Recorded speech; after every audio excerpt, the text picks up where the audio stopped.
This is Ryan Abraham, Chris Swanson, USCFootball.com. Instant analysis here from Howard Jones Field. First day of two-a-days. We're not going to be able to see the afternoon practice, but another full pads practice today. Yeah, it was. They're still holding off, a little bit on tackling. During the team run is when they really go at it. But yeah, it was a physical day, and we saw some guys leave because of that, I think, because of the physicality. Leonard Williams hurt his left side a little bit. He said he's going to be, well, he said to someone, I overheard it, that he's going to be back tomorrow. We can't talk to defense today. Jabari Ruffin left halfway through practice. It looks like a left knee. He had ice on it. Cody Temple was held out today. He had a concussion yesterday. Delvon Simmons took his place at nose tackle with the first team. There's a bunch of guys. I'm sure that there's even more that you're thinking of. And then the normal suspects also. Kevon Seymour wasn't in. Jordan Simmons didn't participate. So Yeah, Darius Rogers and Adoree Jackson. I think Adoree twisted a foot or something like that, and Rogers, I think it was Achilles for him. So there's a bunch of guys nicked up, but the good part is no one was serious. But if you look at the defensive line, Chris, and you mentioned Delvon Simmons getting some time in there, the first, the three nose tackles were all out today. None of the normal nose tackles were in there.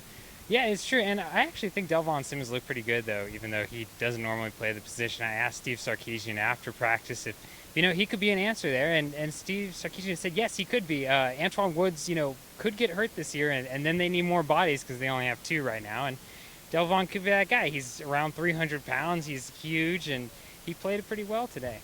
The other side of the ball, the offensive line, Tim Drevno talked for quite a while, the offensive line coach, and Steve Sarkisian talked about they're trying to find, I think Drevno said the top five, but Sarkisian wanted to find 8 guys that they could get in the rotation. Yeah, you need 8 because that's a 2 deep for 4 really, and then you assume that guards and centers can kind of switch in and out sometimes. The magic number before the depth issues was always 12. They always wanted 12 quality guys on the roster, but 8 makes sense.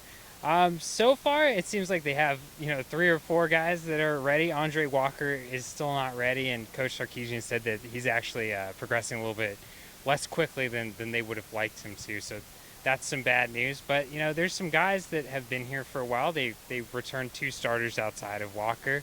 Khalil Rogers has been here for a while. They could be able to find that 8. They do have some injury issues, which is a concern. As far as the running game goes, it looked like a little bit better today. I mean, no Leonard Williams. That probably helps all the nose tackles maybe being out, but it looks like they ran the ball a little better. Yeah, they did. I think the defensive line still did a pretty good job of stuffing the run, but there were some runs where once they got past that defensive line, it was, they broke it wide open. Justin Davis had a couple of runs that looked really impressive. So, yeah, the offense had a better day today. Steve Sarkisian said that he thought that they won the day and that he expects the defense to come back. And it was close, though. I don't know if I would call it either way. I thought that the defense, despite all their injuries and in the secondary and on the defensive line, looked pretty solid still. All right, well, let's go wrap it up here from Howard Jones Field. For Chris Swanson, I'm Ryan Abraham. Check out USCFootball.com for more.